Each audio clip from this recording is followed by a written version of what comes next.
And what I'm telling you, Tim, and what has made me uncomfortable in the past about you, which is what I was trying to get past, is that attracts a huge right-wing audience because they want somebody to excuse the death of Ahmaud Arbery and George Floyd. And when you seem to excuse it with your nuance, then they go, yes! I don't care what. Finally, somebody's sticking up for white people killing black people.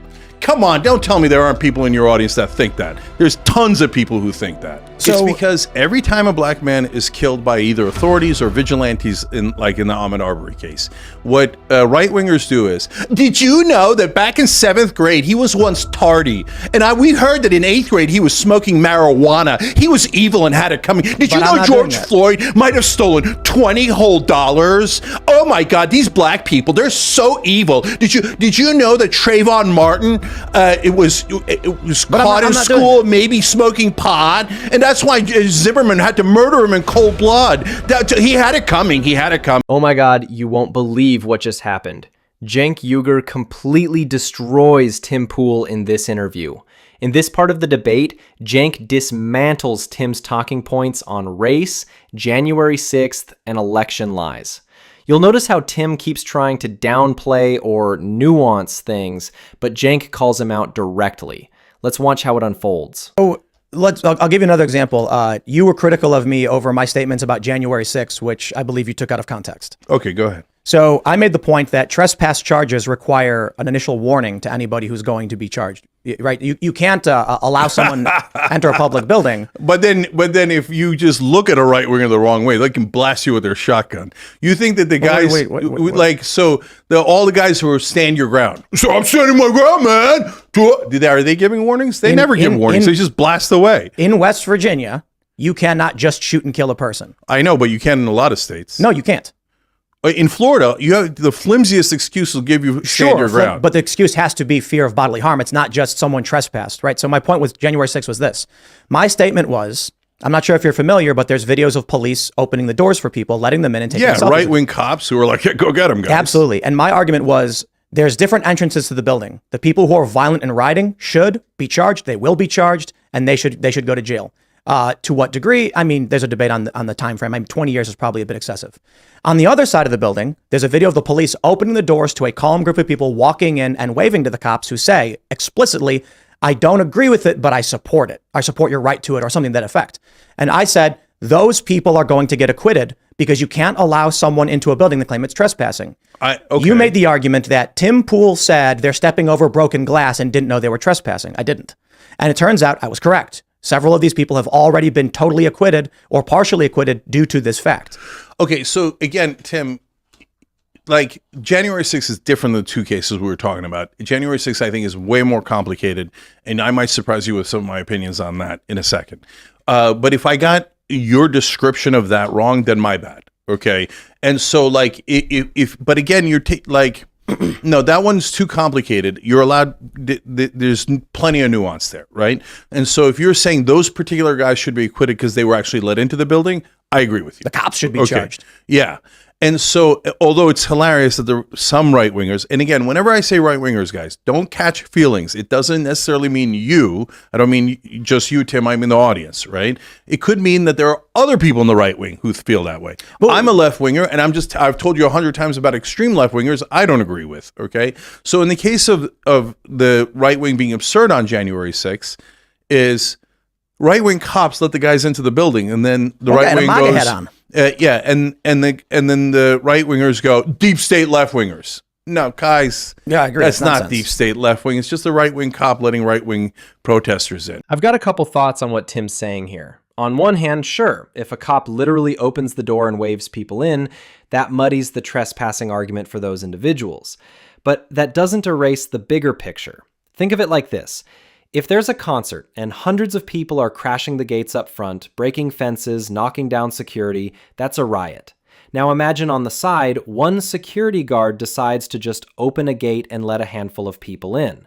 Those folks didn't break the gate, but they're still part of the illegal entry. You can't pretend the whole concert wasn't stormed just because some people slipped in easier.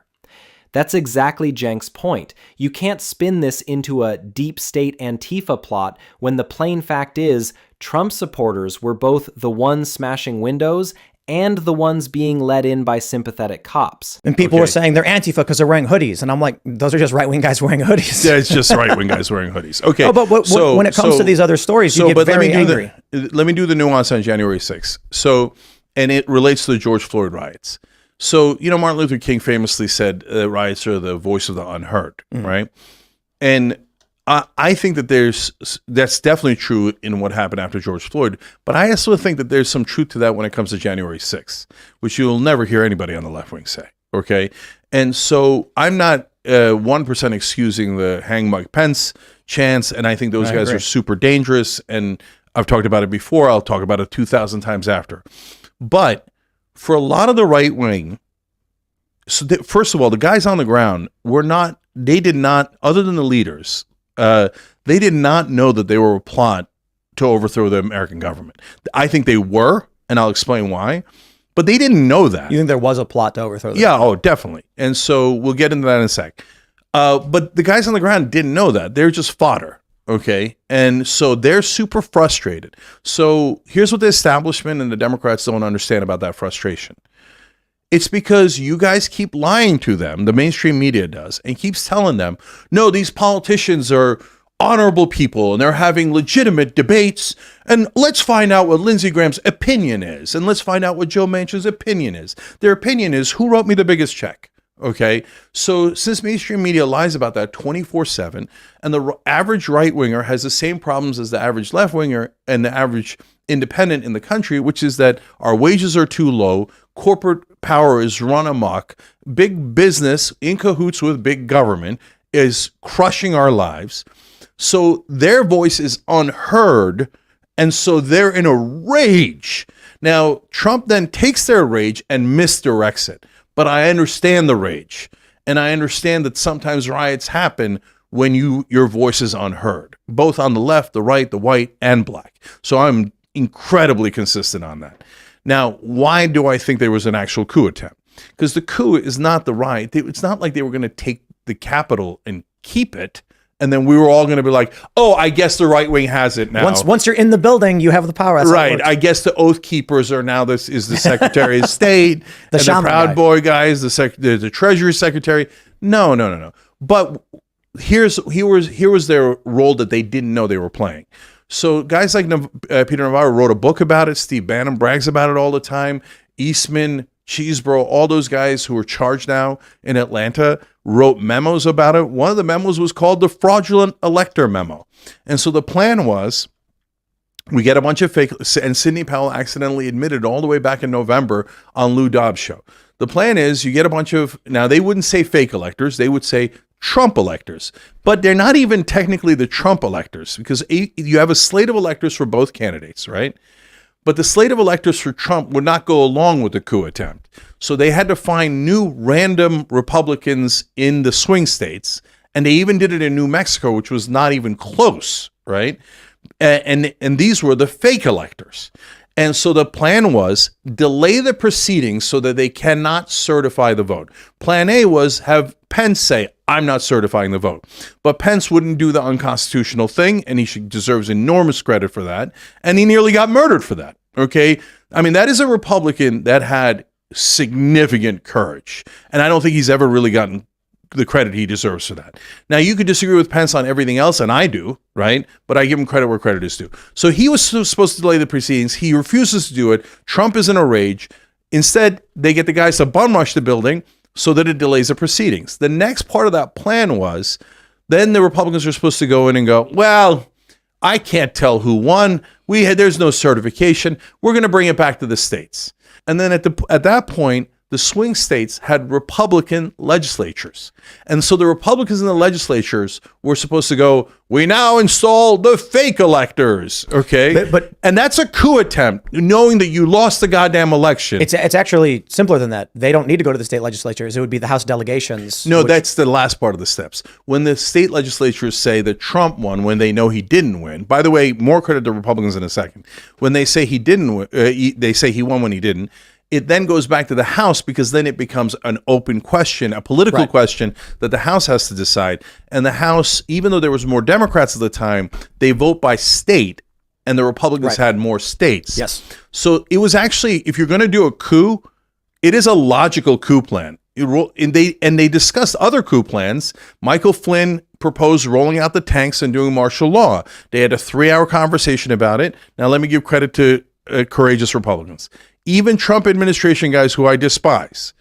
The reason Trump didn't roll out the tanks is because everyone in his administration that was in the room said, we will all resign immediately if you roll out tanks against the American people. And Cenk Uygur is right about this. There really was a plan being discussed. So when Tim Pool tries to frame January 6th as just some random crowd getting rowdy, that's not accurate. Donald Trump and people in his circle were trying to hold on to power even after losing. And as Cenk Uygur points out, the only reason it didn't go further is because some of Trump's own team said no. They threatened to resign if tanks were used on Americans. Think about that for a second. Tim Pool keeps wanting to downplay it, but the truth is, people close to Trump had to stop him from turning the military on U.S. citizens.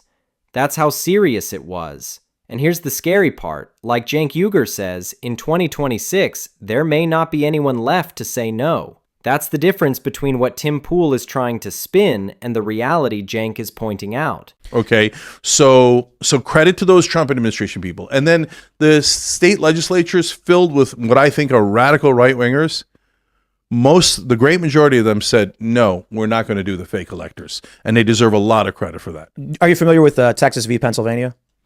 It was the original jurisdiction lawsuit between Texas and Pennsylvania arguing that several states violated the Constitution by altering the rules of the election, not at the legislative level, but through the judiciary and the executive branches. Mm-hmm. And so Texas's argument was, if Pennsylvania is acting in violation of the Constitution, it's subverting our vote in this process, and we want the Supreme Court to rule on this. Okay, and how did it turn out for them? The Supreme Court refused to even hear the case. Yeah. So this is a problem. This is what actually ignites fervor and expands the conflict. Thomas and Alito agreed that when a state has a dispute with another state, as per the Constitution, original jurisdiction means they must hear it. But the other justices just said, no, we won't.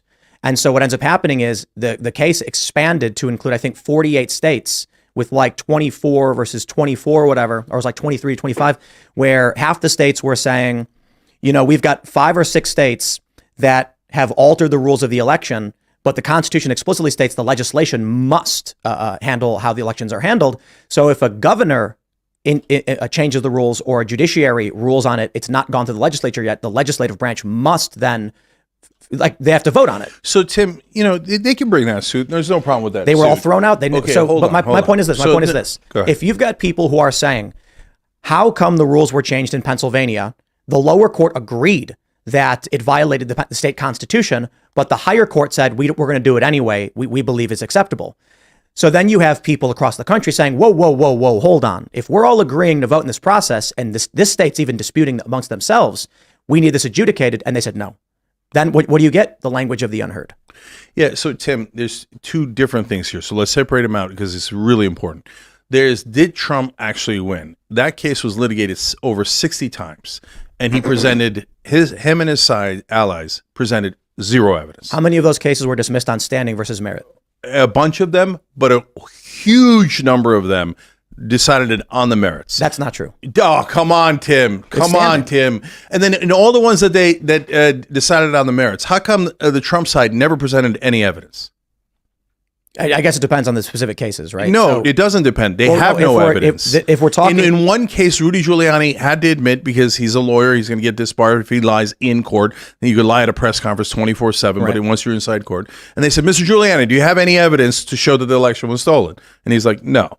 Because they don't have any evidence. They're lying. They've been lying the whole time. I agree the election was not stolen. Okay. Or it depends on how you define stolen, I guess, right? No, you could define it stolen in 1,000 ways that are BS. But it was not stolen, period. Some people argue that Pennsylvania changing its voting laws in violation of the Constitution is stealing an election. No, that's a nonsense argument.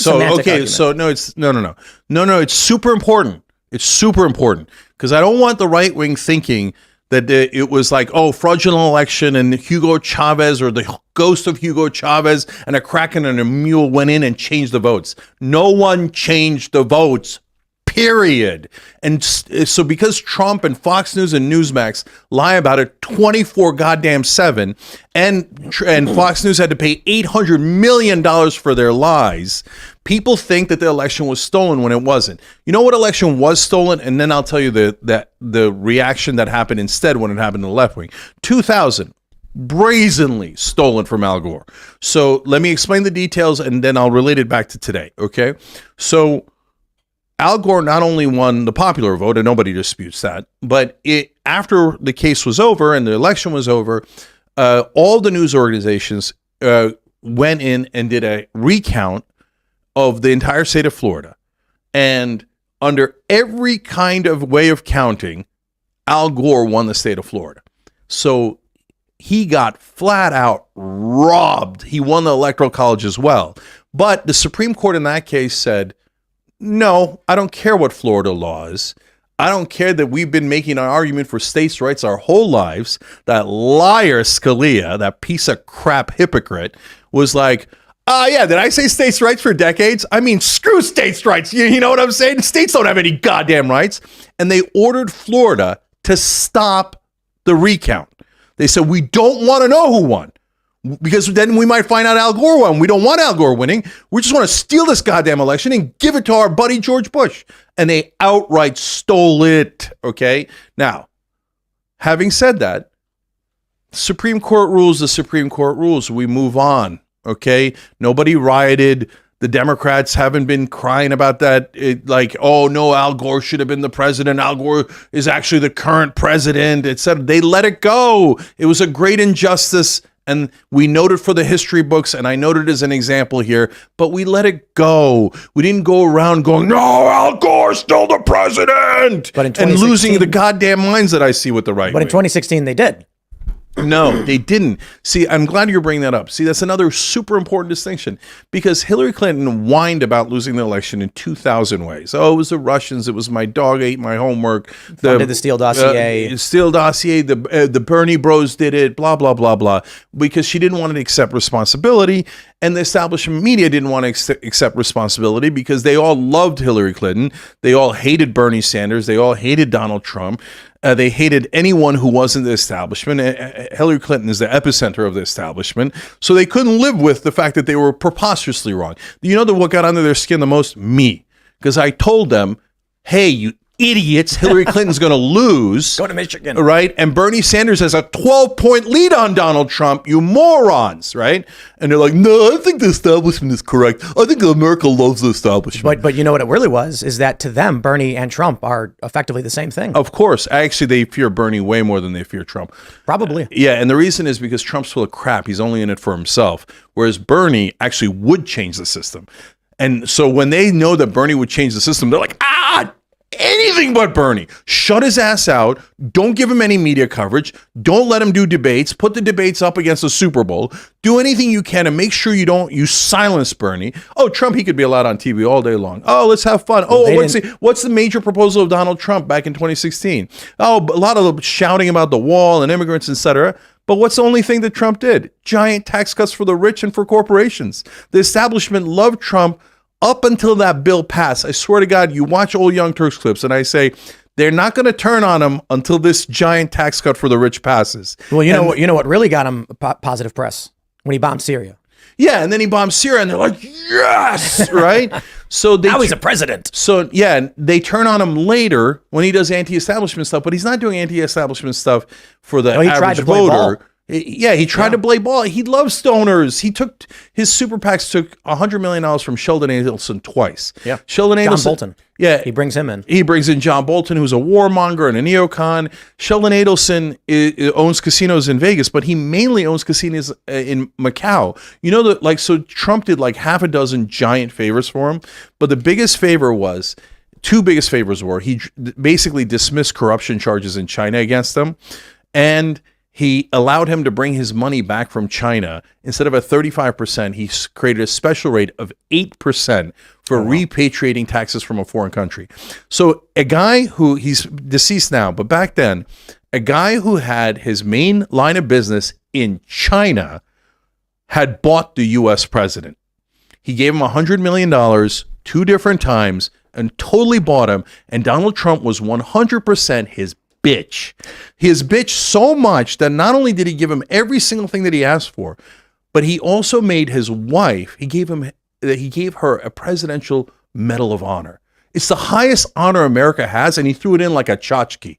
Like, oh yeah, if you act now, Sheldon, I'll also take your rando wife and give her a presidential medal, okay, of honor. And he's like, Sheldon's like, oh, I was going to go 90 million, but I'll go the whole 100, okay? And so he purchased Donald Trump. He's just as corrupt as anyone else. He's just corrupt on his own behalf. But Bernie, he's not corrupt. So that's why the establishment's like, Trump we could deal with. What's Trump's new proposal now? Cut corporate taxes from 21 to 15.